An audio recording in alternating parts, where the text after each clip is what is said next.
जय श्री कृष्ण प्रिय भक्तजन। फाल्गुन मास के शुक्ल पक्ष की आमलकी एकादशी की कथा वार्ता।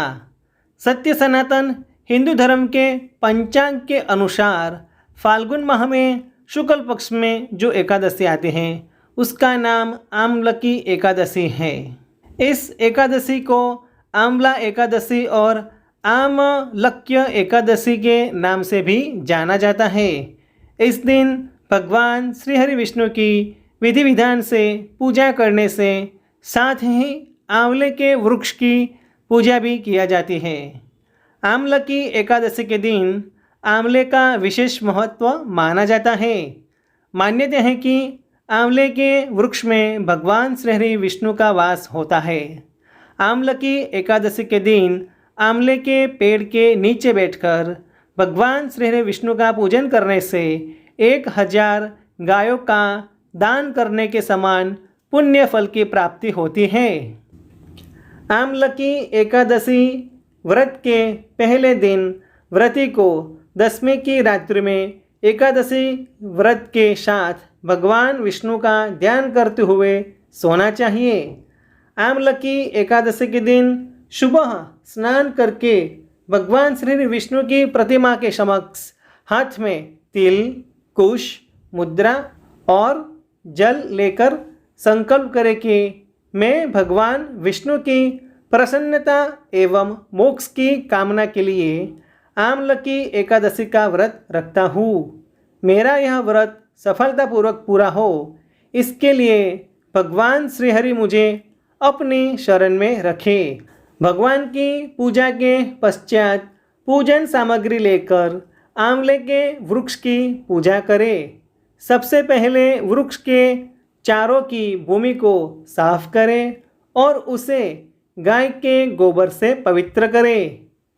पेड़ की जड़ में एक वेदी बनाकर उस पर कलश स्थापित करें। इस कलश में देवताओं, तीर्थों एवं सागर को आमंत्रित करें। कलश में सुगंधी और पंचरत्न रखें। इसके ऊपर पंच पल्लव रखें, फिर दीपक जलाकर रखें। कलश पर चंदन का लेप करें और वस्त्र पहनाएं। अंत में कलश के ऊपर भगवान श्री हरि विष्णु के छठे अवतार भगवान श्री परशुराम की स्वर्ण की मूर्ति स्थापित करें और विधिवत रूप से परशुराम जी की पूजा करें। रात्रि में भगवत कथा व भजन कीर्तन करते हुए प्रभु का स्मरण करें। द्वादशी के दिन सुबह ब्राह्मण को भोजन करवाकर दक्षिणा दे। साथ ही भगवान श्री परशुराम की मूर्ति सहित कलश भी ब्राह्मण को भेंट में दीजिए। इन क्रिया के पश्चात पारायण करके अन्न जल ग्रहण करें। आमलकी एकादशी व्रत की कथा इस तरह है। ब्रह्मांड पुराण में मांधाता और वशिष्ठ ऋषि के संवाद में फाल्गुन मास के शुक्ल पक्ष की आमलकी एकादशी का महत्व इस प्रकार वर्णित हुआ है। एक बार मांधाता जी ने वशिष्ठ जी से प्रार्थना की, हे ऋषिवर, यदि आप मुझ पर प्रसन्न हैं, मुझ पर आपकी कृपा है, तो आप कृपा करके मुझे ऐसा व्रत बतलाइए जिसका पालन करने से मुझे वास्तविक कल्याण की प्राप्ति हो।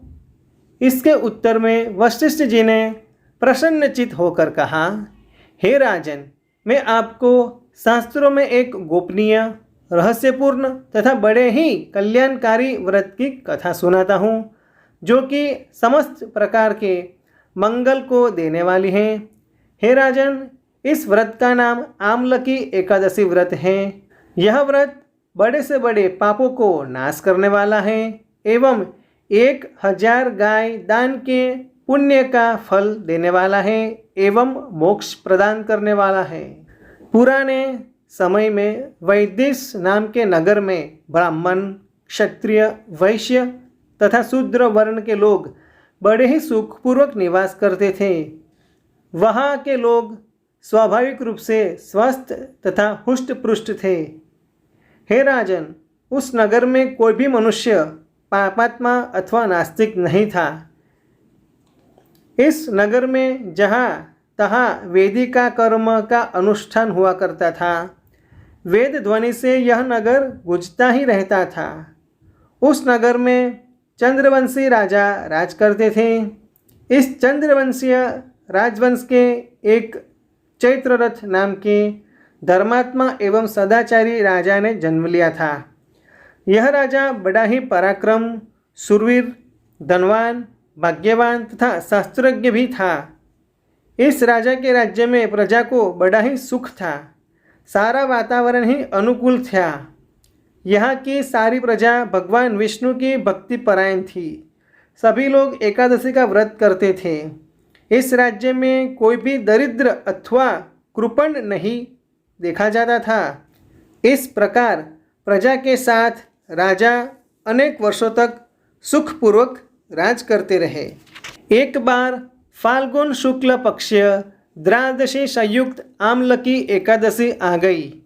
यह एकादशी महाफल देने वाली है, ऐसा जानकर नगर के बालक, वृद्ध, युवा, स्त्री व पुरुष तथा स्वयं राजा ने भी सहपरिवार इस एकादशी का व्रत पूरे नियम के साथ पालन किया।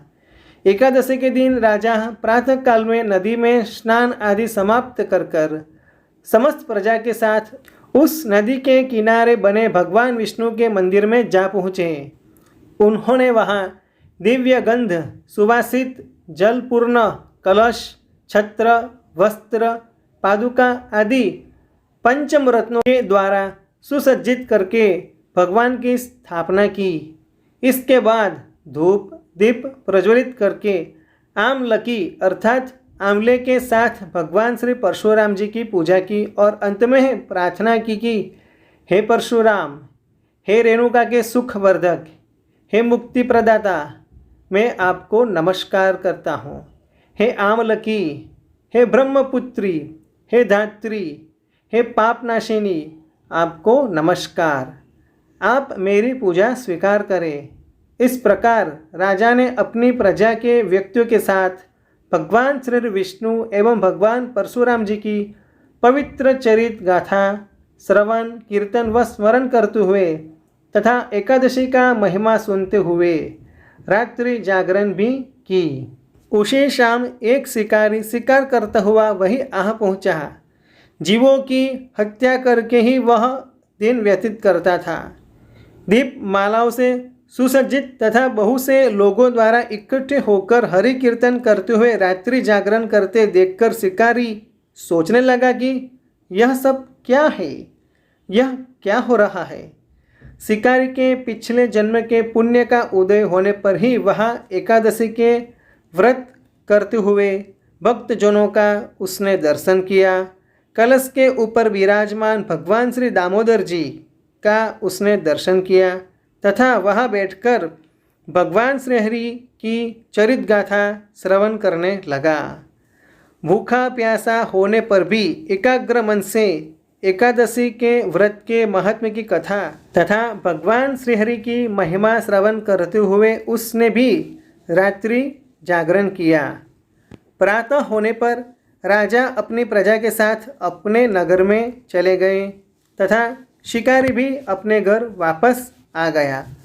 कुछ सालों बाद उस शिकारी की मृत्यु हो गई तो अनायास एकादशी व्रत पालन करने तथा एकादशी की तिथि में रात्रि जागरण करने के प्रभाव से उस शिकारी ने दूसरे जन्म में विशाल धन संपदा, सेना, सामंत, हाथी, घोड़े, रथों से पूर्ण जयंती नामक की नगरी के विदुरथ नाम का राजा के यहाँ पुत्र के रूप में जन्म लिया।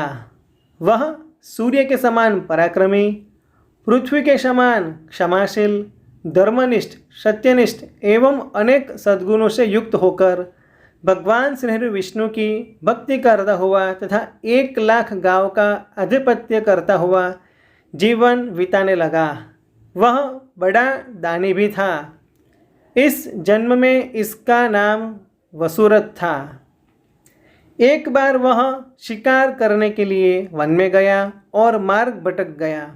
वन में घूमते घूमते थका हारा प्यास से व्याकुल होकर अपनी बाहों का तकिया बनाकर जंगल में सो गया।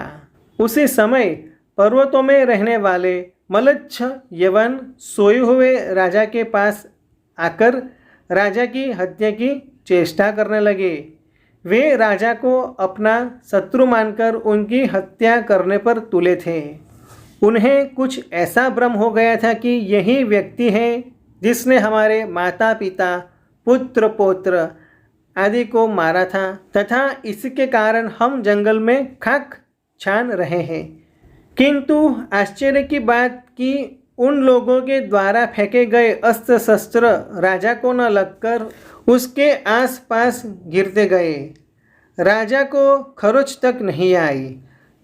जब उन लोगों के अस्त्र शस्त्र समाप्त हो गए तो वे सभी भयभीत हो गए कि तथा एक कदम भी आगे नहीं बढ़ा सके।